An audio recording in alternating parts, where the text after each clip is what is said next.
Topic is rational number. आज हम introduction करेंगे रैशनल नंबर का कि बेसिकली रैशनल नंबर क्या होता है और मतलब क्या क्या प्रॉपर्टीज़ हैं, कौन से नेचुरल नंबर्स रैशनल नंबर में आते हैं और मतलब मीनिंग क्या है रैशनल नंबर का। Now let's start my topic. जैसे कि आप सबने देखा इंट्रोडक्शन ऑफ रैशनल नंबर, तो सबसे पहले माइंड में एक चीज क्लिक करती है कि रैशनल नंबर क्या होता है, what is a rational number. तो रैशनल नंबर के मतलब से पहले इसका मीनिंग क्या है, ये ओरिजिनेट कहाँ से हुआ है। रैशनल का मीनिंग होता है ratio. Rational means ratio. I think आप सबको पता होगा रेशियो के बारे में। रेशियो हम इस तरह से लिखते हैं, जैसे कोई भी नंबर है 5:3, तो हम इस तरह से लिखते हैं। और रेशियो को हम दूसरी फॉर्म में इस तरीके से भी लिख सकते हैं 5/3। दोनों ही हमारी करेक्ट हैं और दोनों ही हमारी रेशियो है। जब हम ये साइन हटाते हैं तो इसको अपॉन की फॉर्म में भी लिख सकते हैं। तो जो रैशनल का मीन्स क्या होता है, रेशियो होता है। और ये हमारी रेशियो है, इस फॉर्म में भी लिख सकते हैं और 5/3 इस फॉर्म में भी लिख सकते हैं। तो यही हमारा रैशनल नंबर है। मतलब रैशनल नंबर की अगर मैं डेफिनेशन की बात करूँ तो रैशनल नंबर क्या है हमारा, these are those number which are written in the form of p/q, जिसको p/q की फॉर्म में लिख सकते हैं। Rational numbers are those numbers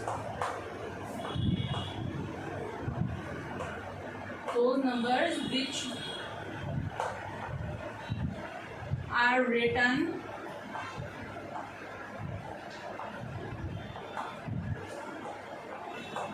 in the form of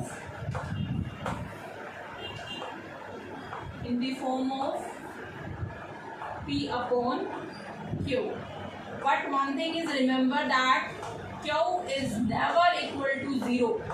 0 के इक्वल नहीं होना चाहिए, क्योंकि अगर किसी भी नंबर के नीचे 0 आ जाता है तो उसका मतलब नथिंग होता है। तो ये क्यों हमारा कभी भी 0 नहीं आना चाहिए।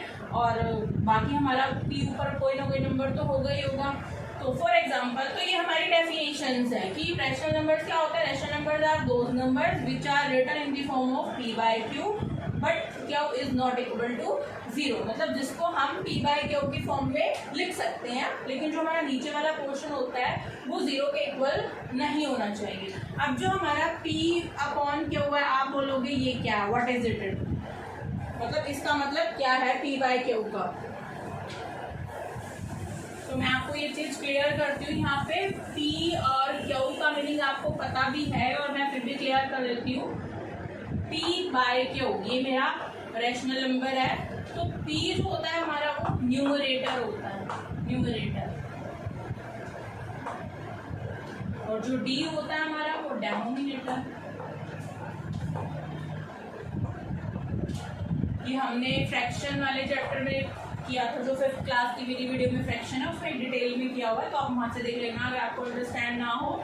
तो p मेरा न्यूमरेटर होता है और q हमारा डेनोमिनेटर होता है। अगर मैं फॉर एग्जांपल मैं एग्जांपल से आपको क्लियर करती हूँ। यहाँ पर जैसे मैंने लिखा 5/3, तो ये मेरा रैशनल नंबर है। क्यों है, क्योंकि ये मेरा रैशनल नंबर है क्योंकि ये किसकी फॉर्म में है, p/q की फॉर्म में है। ठीक है, अब मैंने मान लो यहाँ पर एक और नंबर लिखा मैंने 7, तो 7 भी मेरा रैशनल नंबर है क्योंकि मैंने अभी डेफिनेशन में बताया q is not equal to 0। p कुछ भी हो सकता है, तो मेरे पास एक ही नंबर है p, और जिसके नीचे कुछ नहीं होता उसके नीचे हम 1 का साइन अपनी तरफ से लगा सकते हैं। तो these आर ऑल्सो, मतलब it is also my rational number, ये भी मेरा रैशनल नंबर है। तो ये मेरा क्या था, रैशनल नंबर के बारे में जो बेसिक है आपको पता होना चाहिए। अब हम पढ़ते हैं कि हमारे दो तरह के रैशनल नंबर होते हैं, पॉजिटिव रैशनल नंबर और नेगेटिव रैशनल नंबर। दो तरह के नंबर्स होते हैं हमारे, पॉजिटिव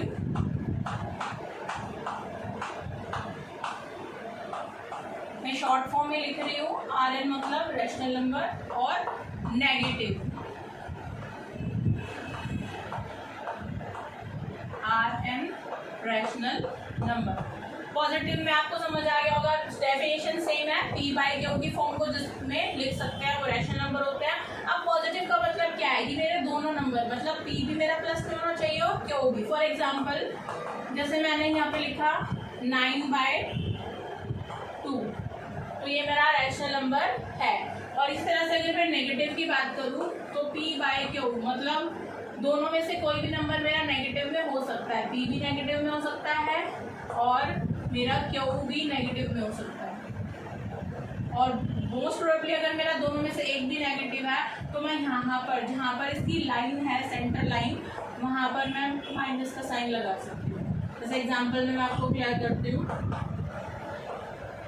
8/3, तो ये मेरा अगर 8 माइनस का है तो यहाँ पे आ जाएगा, अगर 3 माइनस का है तो इस तरह से आ जाएगा। तो ये मेरे दो तरह के नंबर हो गए, पॉजिटिव रैशनल नंबर्स और नेगेटिव रैशनल नंबर। तो ये मेरे रैशनल नंबर्स हैं। अब एक और छोटी सी चीज़ जो मैं यहाँ पर आपके क्लियर करूँगी, हमने natural numbers, whole numbers, fractions, integers, ये हम लोग स्टडी कर चुके हैं। अगर आपने नहीं देखी तो प्लीज़ पिछली वीडियो जाकर देखें। तो यहाँ पर मैं एक चीज़ क्लियर करूँगी आपकी, मतलब 4 पॉइंट्स हैं, आपको क्लियर हो जाएगा इससे। ऑल नेचुरल नंबर्स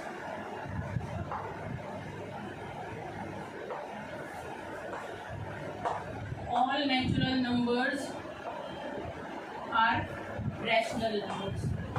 जितने भी नेचुरल नंबर्स हैं वो सभी के सभी रैशनल नंबर्स होते हैं।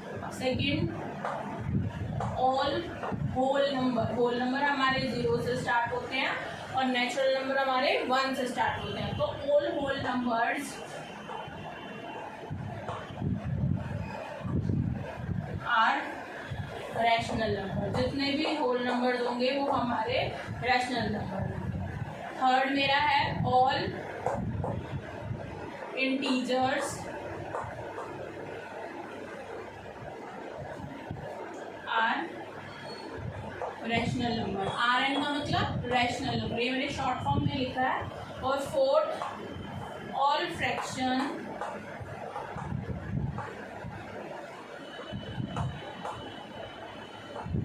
Are rational number.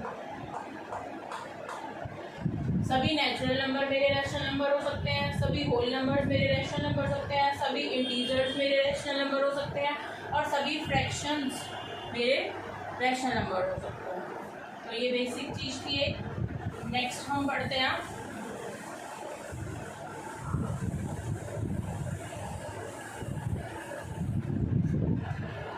Equivalent fraction, equivalent rational number. हमने फ्रैक्शंस पढ़ा था, सेम एज इट इज हमारा क्या है, रैशनल नंबर्स है कि इक्विवेलेंट रैशनल नंबर्स हम कैसे फाइंड आउट करेंगे। इक्विवेलेंट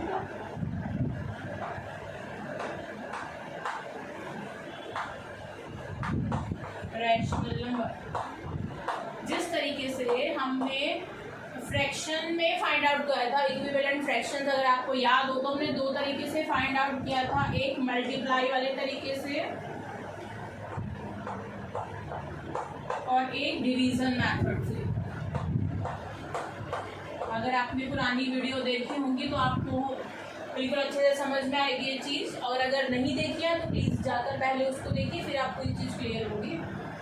मल्टीप्लिकेशन और डिवीजन मेथड से हम इक्विवेलेंट रैशनल नंबर निकाल सकते हैं। जैसे फॉर एग्जांपल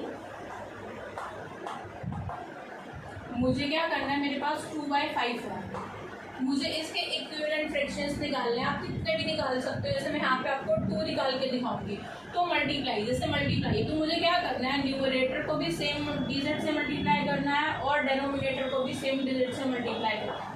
तो जैसे मैं यहाँ पर छोटी डिजिट से कर रही हूँ, पहले 2 से, तो क्या आ गया मेरा 2 2 ज़ा 4 और 5 2 ज़ा 10। आप नेगेटिव भी ले सकते हो यहाँ पर, रैशनल नंबर डजंट प्रॉब्लम। अब ये मेरा एक नंबर आ गया जो इसके इक्विवेलेंट है। अब मैं दूसरा भी निकाल सकती हूँ ऐसे ही 2/5। आप किसी भी नंबर से मल्टीप्लाई कर सकते हो, बट आपको एक चीज़ यहाँ पर रिमेंबर रखनी है कि आपको जिस नंबर से आप न्यूमरेटर को मल्टीप्लाई कर रहे हो उसी नंबर को आप डेनोमिनेटर से मल्टीप्लाई करोगे, बस इजी है। तो मैं अब यहाँ पर 3 से कर रही हूँ, किसी से भी कर सकते हो, 7 8 9 10 what ever you want, which number you like most, किसी से भी कर सकते हो। 3 2 ज़ा 6, 5 3 ज़ा 15। तो मेरे यहाँ पर 2/5 के 2 इक्विवेलेंट्स आए हैं। 2/5 के 2/5 तो था ही था, 4/10 और 6/15। अगर मैं इसको कट करूँ, अभी आप पूछोगे ये इक्विवेलेंट कैसे हैं, तो यहाँ पर अगर मैं इसको कट करूँगी तो 2 के टेबल से कट कर रहा है। 2 2 ज़ा 4, 2 5 ज़ा 10 और ये 3 के टेबल से हो रहा है। 3 2 ज़ा 6 और 3 5 ज़ा 15। तो इनको कट करने के बाद भी 2/5 2/5 ही आ रहा है, इसीलिए ये दोनों 4/10 और 6/15 2/5 के equivalent. Hope you understand. Next method is division. Like the multiplication, you can divide numerator and denominator with the same numbers। अब यहाँ पे आपको डिवाइड करने की नीड पड़ेगी और आपको ऐसे डिजिट लेनी है जो मतलब डिवाइड हो जाए मोस्ट प्रोबेबली सभी नंबर से। तो 30/18 जो है वो मेरा किससे डिवाइड हो रहा है?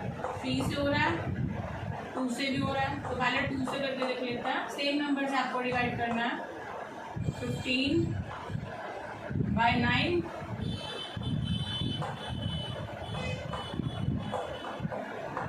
3 से भी हो रहा है।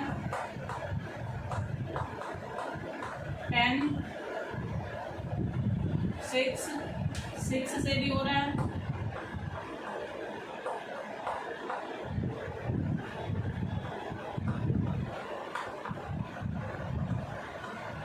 तो ये मेरे क्या आ गए हैं? इक्विवेलेंट फ्रैक्शंस आ गए हैं। 30/18 के इक्विवेलेंट है 15/9, 10/6 और 5/3। तो ये मेरा, अगर मैं इसको आगे भी कट करूँ ना, ये आगे भी कट हो जाएगा और 5/3 के इक्वल हो जाएगा। जैसे अभी 3 से कट हो रहा है। 3 5 ज़ा 15, 3 3 ज़ा 9, 2 5 ज़ा 10, 2 3 ज़ा 6 और ये तो कट हो ही नहीं सकता। तो ये 5/3 5/3 5/3 इक्वल आ रहे हैं। तो ये क्या है? इसके इक्विवेलेंट फ्रैक्शन है। तो सेम मेथड है रैशनल नंबर्स में इक्विवेलेंट फ्रैक्शन निकालने का और फ्रैक्शन, मतलब ये मैंने रैशनल नंबर निकाले हैं जो इक्विवेलेंट रैशनल नंबर है। फ्रैक्शन और रैशनल नंबर इक्विवेलेंट निकालने का सेम मेथड है। होप आपको समझ आया होगा। So my next topic is a standard form of rational number. अब हम स्टैंडर्ड फॉर्म करेंगे रैशनल नंबर की, जो एक बेसिक थिंग्स है और इंट्रो है rational number. Standard form of rational number। Standard form of rational number का मतलब है, हमने बात की थी कि जो हमारा जो रैशनल नंबर है वो p/q की फॉर्म में होता है। मतलब एक हमारा न्यूमरेटर है, p हमारा न्यूमरेटर है और d हमारा denominator.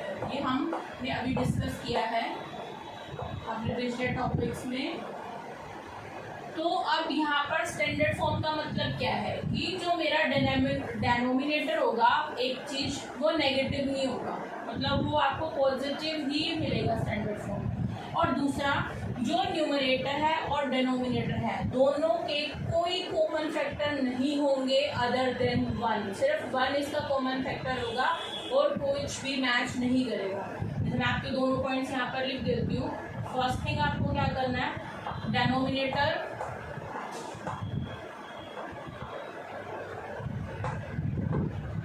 Is always positive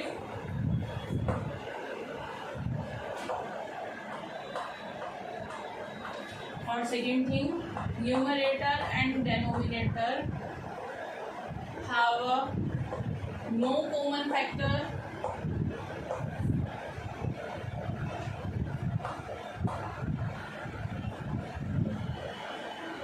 other than 1।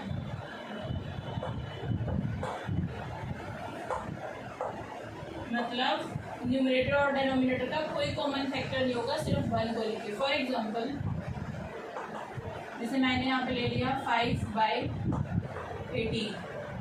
अब 5 जो है वो अपने टेबल में ही आएगा और जो 18 है वो 2 के टेबल में आएगा। तो दोनों में कुछ भी मैच नहीं करता। तो अगर मैं इनके फैक्टर्स की बात करूं तो 5 का फैक्टर क्या बनेगा? 1 और 5 और 18 के फैक्टर्स क्या बनेंगे? ये फैक्टर्स हैं। 18 के फैक्टर्स क्या बनेंगे? 1 2 3 6 9 18। तो इसके कुछ भी कॉमन नहीं है, सिर्फ 1 कॉमन फैक्टर है। तो ये मेरा क्या है? स्टैंडर्ड फॉर्म है। हम यहाँ पर माइनस लगा सकते हैं न्यूमरेटर की जगह, बट डेनोमिनेटर आपको हमेशा पॉजिटिव ही लेना पड़ेगा। ये मेरी स्टैंडर्ड फॉर्म थी। होप आपको ये वीडियो समझ आई होगी। अब मेरी नेक्स्ट वीडियोस भी आएंगी रैशनल नंबर में, तो प्लीज़ ये इंट्रो है, इसका नाम ही यही है, इंट्रो ऑफ रैशनल नंबर। तो प्लीज़ आप इसको अच्छे से समझें, और कोई अगर आपको प्रॉब्लम है तो प्लीज़ कमेंट सेक्शन में मुझे कमेंट करें कि ये प्रॉब्लम है, I will solve your problem. और प्लीज़ अच्छे से कमेंट्स कीजिए, लाइक कीजिए, शेयर कीजिए, और मेरी नेक्स्ट वीडियो तक अपना ध्यान रखिए। Thank you for watching my video.